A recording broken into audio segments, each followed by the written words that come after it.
Masu garkuwa sun sace shugaban hukumar SRRBDA na Sokoto a gidansa da ke Katsina.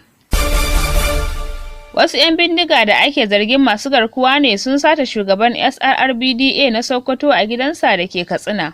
Wasu daga cikin waɗanda abin ya faru a gabansu sun ce, 'yan bindigan kimanin su 10 ne suka shiga gidan suka fito da shi suka saka shi a mota.